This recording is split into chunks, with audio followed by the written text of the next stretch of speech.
Cougar fans, it is time. Touchdown! What a grab! It's time to raise your colors, raise your voice, and join in on the Raucous Roundtable about your favorite team, the BYU Cougars. 20, 15, 10, 5, touchdown! It's time to tailgate.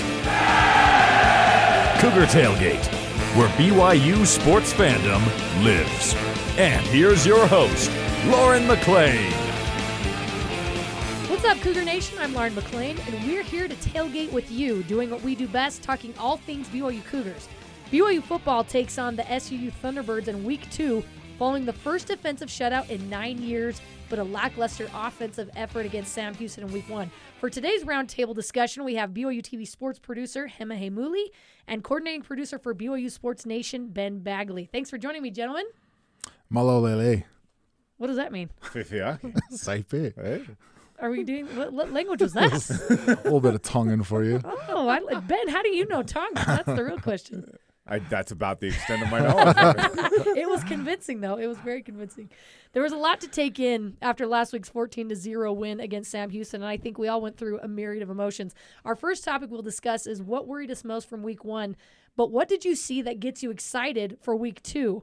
But before we get to him and Ben, let's hear from some of you guys, the fans. Jacob Flores on Twitter said, I'm excited to see how Aaron Roderick and the offense responds after a small panic following Saturday's outcome. I think they will put it on the Thunderbirds defense this weekend to make amends. Did you put that one as the first one because you knew I was coming in? Because you know how excited I get when fans overreact? Because that was a very calm take on it. Like, it was very hey, it was rational. Week 1. Let's look ahead to Week 2. That's a level-headed fan. Congratulations. Good job, Jacob. He said the optimal word is small panic, right? We shouldn't panic. Yeah. It's Week 1. Like, no, it's true. And good job, Jacob. I like this one. Texas Coug MCK on Twitter said, patience is more than a virtue. It's necessary. Be patient and watch the wave of winds build momentum.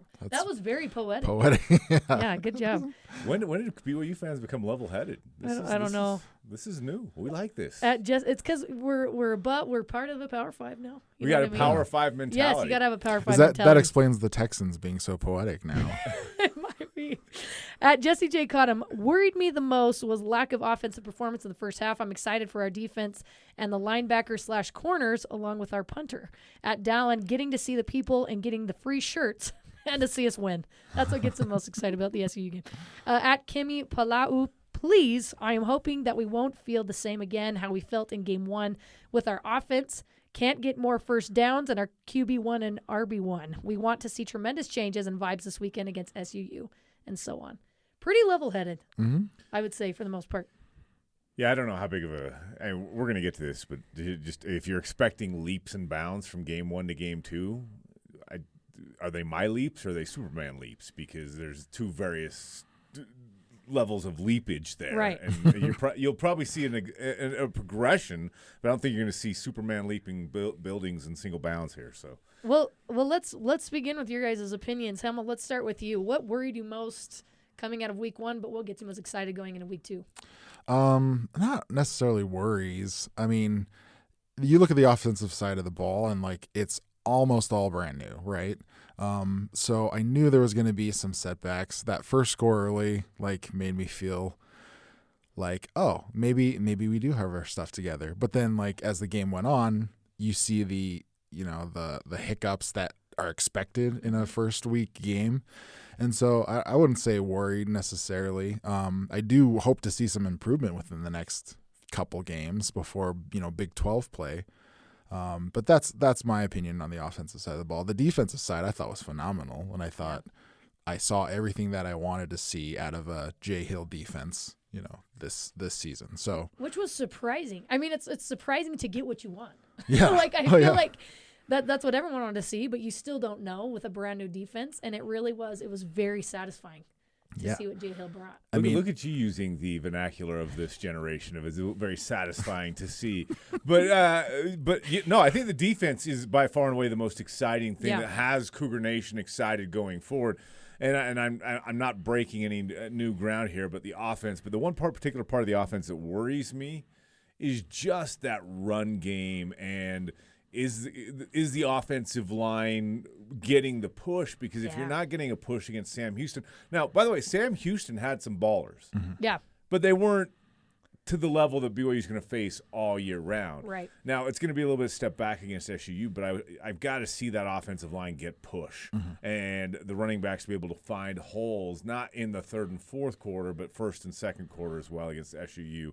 I think that's the fact that the offense stalled out could be expected, especially when your two best receivers and Hill and Epps didn't play in the game. That's understandable. You're going to see some hiccups there. But the run game's something that I thought that BYU would be able to lean into and lean on, and there wasn't much leaning into or leaning on in that run game on or off the field. Was the offensive line that was so highly touted during fall camp severely overhyped? That was the first thing that came to my brain when they weren't getting that push. And like you said, if they can't get that push against Sam Houston, they're going to be having a rough time. And I know there's a lot of new faces. You got Kingsley Suamatia, Caleb Etienne, Waylon Lapuahu, Paul Maile, Connor Pay. They need to gel, right? They haven't been playing together for years and years. But these guys are veteran, big, strong guys. Like they should, and very smart. They should be able to be getting that push. So I'm curious what went on there. Do you think they were overhyped? I'm curious what you guys think. I mean, I don't think they're overhyped. I do think it takes time to gel, like real games to gel.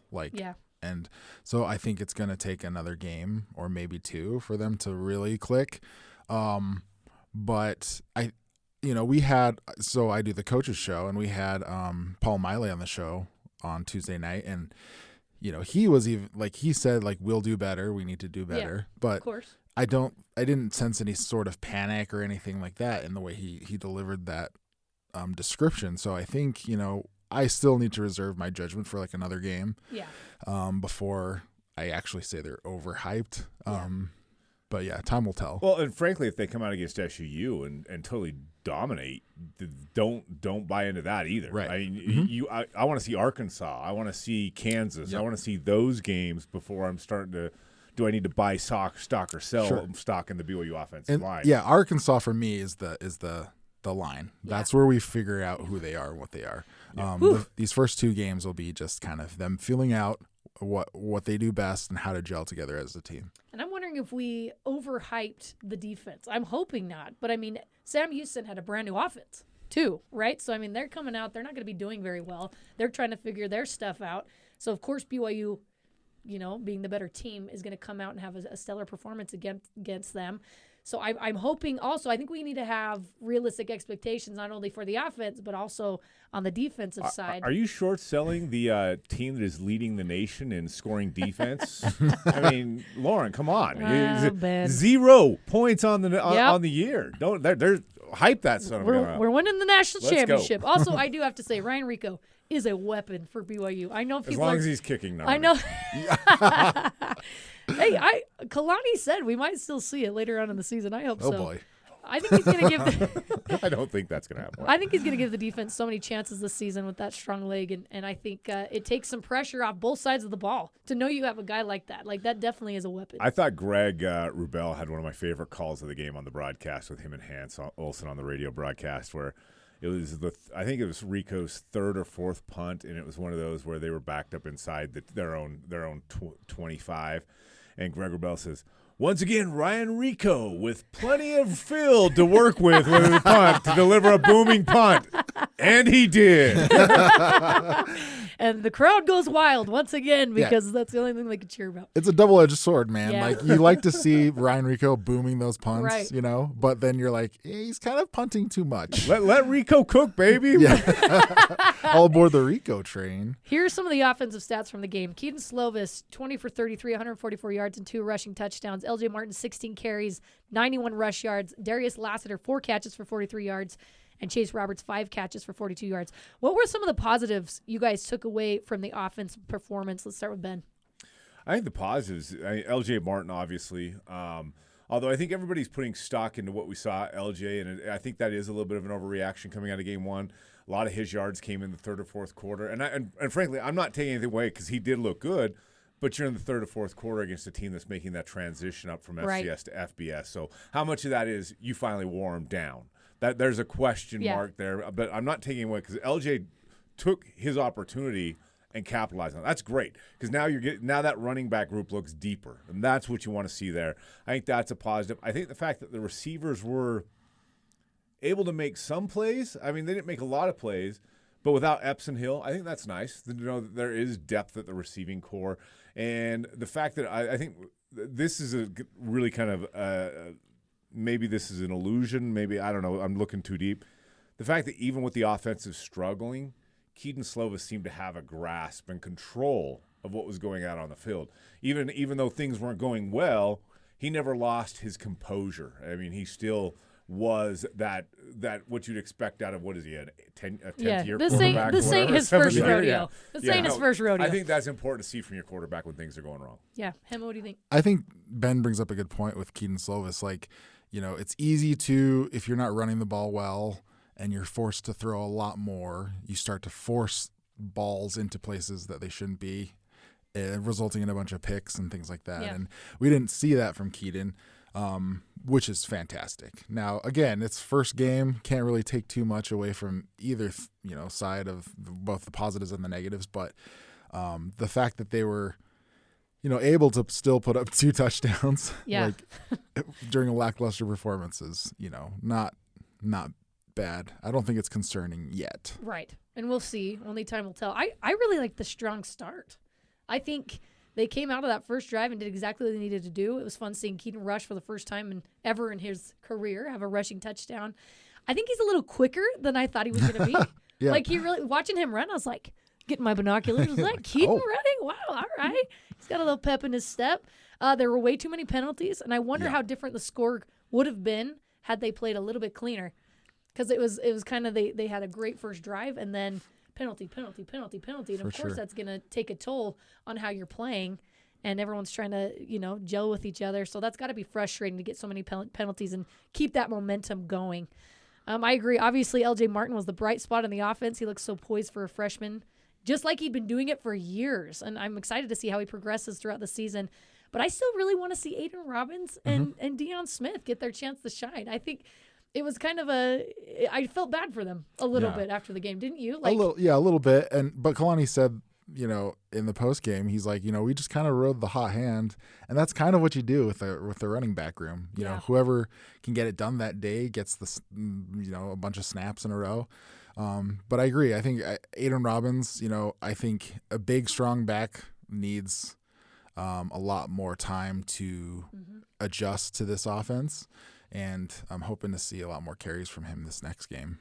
We talked about this is the first shutout since 2014 and the impressive performance of the defense. But do you guys think it was more Sam Houston being bad or BYU's defense being so good?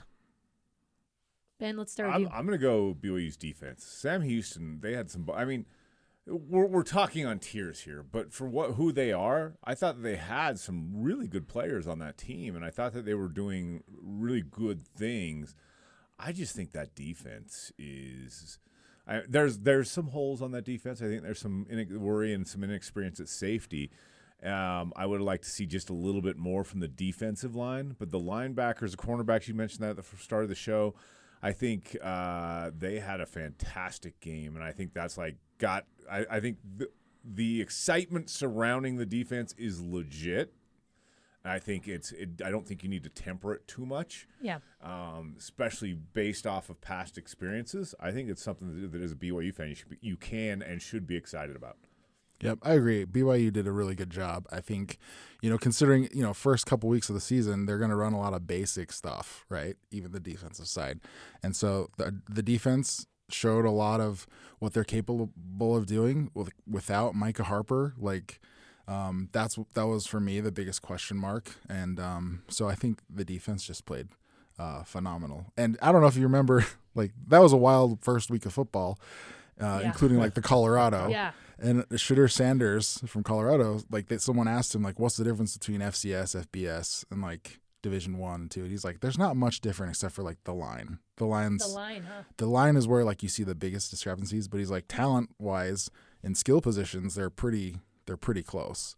And so not to say Sam Houston's some kind of world beater, but they got athletes Ben says on that side of the ball. So you give them respect. Yeah. And I like that they've said this week, coaches and players, a win is a win, right? and then you just got to build off of that. Let's look at some quotes from the different coordinators this week. Aaron Roderick told Greg Wrubell in Coordinator's Corner that the second half, particularly in the fourth quarter, he realized Sam Houston couldn't do anything against BYU's defense, so he said, let's just play it smart, get out of here with a win, and fix our issues. He said he knows it wasn't a lot of fun to watch, but he felt like it was his responsibility to take care of the football and just get the win. How do you feel about that mentality of playing it safe, Emma? I think it's smart. You got to first couple of games of the season. You want to feel out your players' levels individually, and so like the best way to do that is to not without the coaching element of like running stunts or like different kind of unique packages and things like that. You can see straight up 1v1 like how your corners fare against their receivers. And so, yeah, that's my opinion. I think it's the smart thing to do. That's the way it should have been done. And they did well. Like, people complain that, like, we were happy that when Jay Hill came in that he said there's going to be a lot more pressure. There's going to be a lot of sacks and stuff like that. And, like, I saw some people complaining about, like, not having a lot of sacks that game. But it's like they're not going to run stunts and twists and things like that. Right. They're going to keep it basic. You're not looking for style points in week one, right? That doesn't make the win any better, any worse. There wasn't style points. And A-Rod's right. It wasn't. They were just trying to get the win. Yeah. Great, fine. And he's right. It wasn't fun to watch. Someone may have been in the press box watching Texas Tech, Wyoming on their laptop. I can't confirm or deny that, but there were more exciting games to watch that night. I'm not going to lie. Yeah, well, that's why I have mixed feelings. I mean, if you were Utah playing Florida with all eyes on you, or Colorado playing TCU, then maybe you do throw out a few more stuff and do a little more things because all eyes are on you. But BYU playing Sam Houston, not very many people are watching you at midnight. We're in the entertainment business. They're in the win business. Right. Yeah, he trusted the defense and knew they were playing lights out. Get LJ some reps. Take care of the ball. I think he did the right thing. Jay Hill talked about his reasons for being on the sideline during games instead of in the booth. Do you like that Jay Hill is on the sideline with the team, Ben? I don't really care, to be honest with you. A lot of people try to make a lot about where your coordinators sit and what they're seeing. What's comfortable for the coordinator? Yeah. Just because your decor, your offense coordinators on the field doesn't mean that they don't have a set of eyes they trust upstairs. And as long as that information's coming down and they're getting a feel of where it's not a big deal to me. That's the best way to say it. I don't really care. What do you think, Hema? Yeah, I want him on the field. Yeah. I still think of Jay Hill as a head coach. And so having two head coaches on the sidelines is, I think, big deal for me. Yeah, I agree with you. I like that he talked about he likes to look his players in the eyes and helps him feel confident. And you saw all the energy he was bringing to LaVell Edwards Stadium just on the sideline with the guys. I think he's where he needs to be. Coming up, we'll check the scores around the Big 12 and discuss if we're more or less confident in BYU having a winning season. This is Cougar Tailgate. Welcome back to Cougar Tailgate. I'm Lauren McClain alongside Hema Heimuli and Ben Bagley. The Big 12 had a mixed showing in week one with a handful of upsets. The losses were TCU against Colorado. They lost 42-45. Texas Tech lost to Wyoming 33-35. And then Baylor lost to Texas State 31-42. West Virginia lost to Penn State 15-38. Woof. Woo! Those were some subpar showings. There were some blowout wins. UCF, Kansas, Texas, K-State, Oklahoma, Cincy, and Iowa State all had some blowout. And then some close ones. Obviously, BYU and Sam Houston. Oklahoma State beat Central Arkansas 27-13. And then UTSA and Houston. Houston just barely got the edge, 17-14. Seeing the other Big 12 schools get upset this past weekend, does that make you feel better about BYU's chances of having a winning season, Hema? Not necessarily better. It did kind of tweak the formula I had for calling BYU's wins and losses, before the season. Yeah. So I might have to tweak things there. But, it doesn't ultimately matter for, like, in-conference stuff. It only matters for the national championship, and BYU is still in the running for the national championship. Let's go. I know. Let's go. The one thing that stands out to me, does it increase your chance? I think maybe a little bit, because I think people thought TCU was going to be better than they were. But what are we? And what Texas are we, Tech. Yeah, what do we ask? Are we okay? Are we shooting for a winning season? I don't know that changes my thing, because I think BYU was probably the low point for BYU was going to be that 6-win mark. I think personally.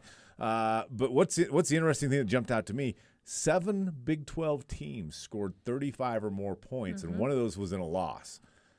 There's some points being put on the board, and I think it was 9 or 10 teams 30-plus points. So if you're worried about the offensive for BYU, that you wasn't may want to get a little more so. Yeah, because that wasn't the surprising part. I mean, that's what the Big 12 is known for. Yeah, points on the board. Just airing it out, getting a lot of points. It made me feel a little bit better about Texas Tech and TCU. But Cincinnati scoring 66 points and Kansas scoring 48. UCF 56. Yes, those were the guys that are supposed to be closer to BYU's level, right? Headed into the Big 12, those are the guys you're like, I'm not your marking a mark in the win column yet, but I mean, those are the first couple of games that are lower in the Big 12. That BYU is going to play on their schedule. So I'm like, ooh. Yeah, so it's kind of like you said, maybe got to tweak a little bit. I mean, it did make me nervous for sure because, Cincinnati, all the prognostications were like BYU's going to win that one. Yeah. And I'm like, maybe not. Maybe it'll be more of a slugfest than we think. Yeah, and I think every single one of these games is going to be that way. So BYU, obviously starting with Sam Houston and SUU, starting with two, I hate calling them lesser opponents, right? But I mean, that's kind of how you look at them a little bit. You see University of Utah, for example, starting with Florida and Baylor. So do you guys like starting the season with two easier games? Or do you like tougher opponents in weeks 1 and week 2? Ben? I'm going to tell you this right now. Kyle Whittingham is in Salt Lake City saying, don't ever, ever, ever, ever, ever, ever, ever do this to me again. Right? Even if Florida was just a pathetic dumpster fire and Baylor struggled in week 1, lost their starting quarterback, so they're going to see a diminished Baylor team week 2. I don't know any P5 team that likes the idea of starting the season non-conference against 2 other P5 teams. Yeah. Now, it was different in Independence. You got your big games up front because that's what P5s could schedule. Right. Moving forward to the Big 12, let's go. Give me an in-state, Weber State, Utah State, SUU, Utah Technological, whatever it is. Utah Give me Tech's Weber fine. State. Utah Tech. Like one of those. Let's keep one in-state. Of the lesser schools, and that hurts being an Aggie myself, but the lesser schools in-state, and then give me something, maybe a G5, maybe it's that FCS team, whatever, before you get to conference. If I'm Tom Homo, if I'm Kalani Saki, that's exactly what I want, because this year and then again next year when the conference expands out to 16, there's some bangers of some games in there, and you don't want – I mean, Baylor lost their starting quarterback in week 1. You don't want to lose guys going into the conference season because that's where it's at. If you win your conference, you go to the expanded playoff of 12 teams. You want to have your guys in check, ready to go in the conference season. So I'm okay with it. You agree? I agree. Give me an FCS team like week 1, knock the rust off, maybe a better team – week 2. Just kind of tiers. Yes, slowly and then move maybe your a way G5 team come week 3 or something. Because yes, exactly. I'm okay. Like this year, the two games with like SUU and Sam Houston, then you get an Arkansas. I'm okay with that. Yeah. Like give me one P5 team of going into conference. Give me that marquee game that you can sell to TV networks. Because that's going to be a leap. Yeah. That's going to be for sure. A hurdle from SUU to Arkansas, but hashtag blessed that BYU is starting with Sam Houston and SUU, right? Looking back before getting into tough conference play, I do think it could be great for the program to start off with a big win with a lot of eyes, putting your name in the mix early if you do well and win, especially with these teams, I mean, kind of like BYU, where you're not always in the mix. You're not Alabama. You're not Tennessee. All eyes are not on you from the beginning. So there is some value to starting off with just like a boom if you do well. Yeah. I mean, there is also like merit to like following the quote unquote SEC model of like you have the easy games at the beginning because you're going to get beat up toward the end of the season. I think BYU needs to shift their focus to kind of that. We're in the Big 12 now. We're going to get beat up late in the season. So keep your guys healthy. Let's ease ourselves in there. Yeah, ease them in. Setting the scene for Saturday, Southern Utah barely lost to Arizona State, 24-21. They're clearly a good team. Let's be clear, Arizona State, a lesser team. Yeah. Well, sorry, Arizona State, but we're going to be playing them next year, possibly. Yeah. Hey, that's a win. Big 12 brothers. Chalk it up. Clearly a good team in SUU. They have a lot to prove against an in-state rival playing in a huge stadium. BYU needs to be careful, but they know that. BYU is historically mediocre in day games. Since 2020, BYU is 6-7 in games that kicked off before 6 p.m. local time. And the wins weren't that impressive. The ones that they did get, Idaho State, Washington State, Georgia Southern, Northern Alabama, UTSA, and Utah Tech. With all that, what does BYU need to do to restore your faith in its offense during this SUU game, Hema? Definitely they need to be more efficient. You mentioned the penalties earlier in this show. Like, had they had not as many penalties or even none of those penalties, we probably would have felt a little better because they would have been better on third. They would have had a better conversion rating. Like, I think we would have seen more of an efficient team if it weren't for the penalties. But I am of the opinion we need to hang 30 on teams like this. Yeah. I have that opinion of Sam Houston, but we didn't do that. So personally, I would feel better if we hang 30 plus on these guys. Yeah. What about you, To Ben? impress half a hundy. Wow. 50 points. Well, I mean, seriously, okay, yeah. to be impressive Sure. against an SUU team, you gotta roll up half a hundy. Yeah. Now, that's not my expectation. Yeah. That's going to get me perking up in the press box going, oh. But I think realistically, you're looking at about 30-ish or so. But more importantly, I think what I want to see is the guys on offense, the Aiden Robbins. I want to see Kingsley Suamataia. I want these guys to be mistake-free. Mm-hmm. I want these guys to be impressive. I mean, these guys who have NFL aspirations. Kingsley maybe first-round aspirations. Mm-hmm. Show me, because I didn't see it against Sam Houston. Too many mistakes, not enough big plays coming from Kingsley, Aiden, Keaton, Slovis to a certain extent. If we see Cody Epps and Keanu Hill, I don't know what their status is at this point. But if we see those guys, I want to see their playmakers making plays. Yeah, that's what I want to see. Now, impress me, throw half a hundy. But what I want to see is playmakers making plays. Yeah, I feel bad for the offensive line because they're rarely in the spotlight, right? Unless things are going wrong, then you're like, Kingsley, where are you at, It's man? the life of an offensive lineman. Yeah. Sure. We love you guys. We truly do. We know it's because it's where it starts. Yeah. It's like you mentioned at the beginning of the show. It's the difference between FCS, FBS is the line. Hey, the only time the announcers mention your name as an offensive lineman is when the ref just called you for a holding. That's true. I would just wave. I would be like, yeah, that's right, guys. What's up? The offense was supposed to be the group that was taken care of coming into the season. I didn't even think much about the offense, honestly. I think everyone thought that same thing. So excited to see the defense. What's this defense going to do? After game one, you're like, oh, my gosh, what's going on here? We didn't need to worry about them because they had the veteran guys, a huge O-line, veteran coach, proven scheme. But you got to love college football, right? Because things can change on a dime. And it makes it exciting, I guess, for all of us. You can see it in that respect. I think the offense needs to score a lot of points to restore fans' faith in them. Plain and simple. Let's say, for me, score at least 35. Okay. I don't know why. That number just feels It's a good feels number. good to me because I don't think It's a good half a Heimuli number. hundy, jumping from 14 points to half a hundy, Ben, I mean, that's... You asked me what would be impressive. Half a hundy. That's impressive. I asked what would restore your faith. I think 35, my faith would be restored. Okay, fair. In what I previously thought was the offense was going to be. So I think the Cougars have the talent to do it if they can get their ducks in a row. You guys agree with that? Yes. Can we all agree? I concur. Ben? All in favor? Okay. I love you guys. Thank you so much for coming on. That does it for us today. Thanks again to Hema Heimuli and Ben Bagley for coming on the show with me. You can join the Cougar Tailgate wherever you get your podcasts, on Apple, TuneIn, Stitcher, Spotify, or on BYURadio.org. Cougar Tailgate is a production of BYU Radio.